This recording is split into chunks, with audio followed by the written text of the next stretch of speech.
पद्मविभूषण जाहीर झाल्यानंतर राष्ट्रवादी काँग्रेसचे सर्वेसर्वा शरद पवार यांच्याशी एक्सक्लुझिव्ह बातचीत केली आमचे प्रतिनिधी अमोल कविटकर यांनी। आपण जे अनेक वर्षापासून काम करतो त्याची एक नोंद घेतलेली आहे आणि ती नोंद आजच घेतली नाही। ज्यावेळेला मला 75 वय झालं आणि दिल्लीमधल्या विज्ञान भवनामध्ये जो एक सर्वपक्षीय त्यांनी एक सोहळा केला की ज्याच्यामध्ये देशात पहिल्यांदाच राष्ट्रपती, उपराष्ट्रपती, पंतप्रधान, विरोधी पक्षनेते, काँग्रेस पक्षाच्या नेत्या सोनिया गांधी, एक डझनभर राज्याचे मुख्यमंत्री आणि सगळ्या राजकीय पक्षांचे नेते या सगळ्यांची उपस्थिती।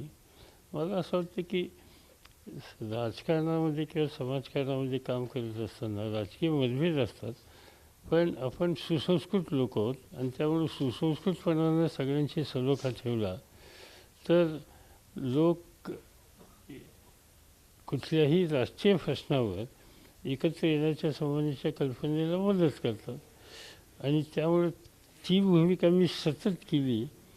त्या भूमिकेला पाठिंबा किंवा त्याचा पुरस्कार किंवा त्याच्याबद्दलचा एक आग्रह हा त्या विज्ञान भवनच्या कार्यक्रमातल्या उपस्थितीनं दिसला आणि ती पार्श्वभूमीवर हा निर्णय घेतला तर मला फारसं त्याच्यात आश्चर्य वाटलं नाही। माझे मोठे बंधू ते हयात नाहीत, त्यांनी शेती आणि पाण्याच्या क्षेत्रात खूप काम केलं आयुष्यभर, अप्पासाहेब पवार, त्यामुळे त्यांना फार पूर्वीच तो मिळाला होता।